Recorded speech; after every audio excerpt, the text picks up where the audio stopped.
Hi friends, ನಾನು ನಿಮ್ಮ ರೇಷ್ಮಾ ಮಂಜುನಾಥ್. ಇವತ್ತಿನ ವಿಡಿಯೋದಲ್ಲಿ ಹುರುಳಿಕಾಳು ಚಟ್ನಿ ಮಾಡೋದನ್ನು ತೋರಿಸ್ಕೊತಾ ಇದ್ದೀನಿ. ಅದಕ್ಕಿಂತ ಮೊದಲು ನನ್ನ ಚಾನಲ್ನ ಸಬ್ಸ್ಕ್ರೈಬ್ ಮಾಡದೇ ಇದ್ದರೆ ಪಕ್ಕದಲ್ಲಿರುವ ಬೆಲ್ ಐಕನ್ನ ಒತ್ತಿ ಸಬ್ಸ್ಕ್ರೈಬ್ ಮಾಡಿ.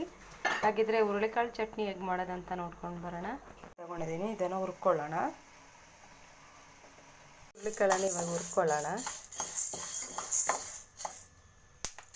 ಹುರ್ಕೊಂಡಾಗಿದೆ ನೋಡಿ, ಕಲರೆಲ್ಲ ಚೇಂಜ್ ಆಗಿದೆ. ಇವಾಗ ಇದನ್ನು ತಣ್ಣಗಾಗಿ ಬಿಡೋಣ. ತಣ್ಣಗಾಗಿದೆ, ಮಿಕ್ಸಿ ಜಾರಿಗೆ ಹಾಕೊಳ್ಳೋಣ.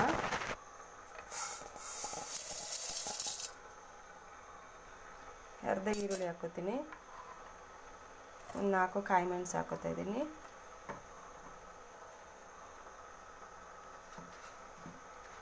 ಒಂದು ಬೌಲಷ್ಟು ತೆಂಗಿನಕಾಯಿ ಹಾಕೋತಿದ್ದೀನಿ, ಸ್ವಲ್ಪ ಜೀರಿಗೆ ಹಾಕೋತಿದ್ದೀನಿ, ಸ್ವಲ್ಪ ಹುಣಸೆ ಹಾಕೋತೀನಿ, ಚೂರು ಉಪ್ಪು ಹಾಕೋತೀನಿ,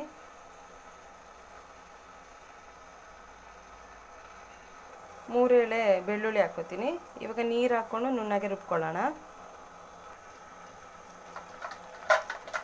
ಚೂರು ನೀರು ಹಾಕ್ಕೊಂಡಿದ್ದೀನಿ, ಇವಾಗ ನುಣ್ಣಗೆ ರುಬ್ಕೊಳ್ಳೋಣ. ಚಟ್ನಿನ ನೀಟಾಗಿ ರುಬ್ಕೊಂಡಿದ್ದೀನಿ ನೋಡಿ. ಇದನ್ನು ಒಂದು ಪಾತ್ರೆಗೆ ಹಾಕ್ಕೊಳ್ಳೋಣ. ಈಗ ಹುರುಳಿಕಾಳು ಚಟ್ನಿ ರೆಡಿಯಾಗಿದೆ.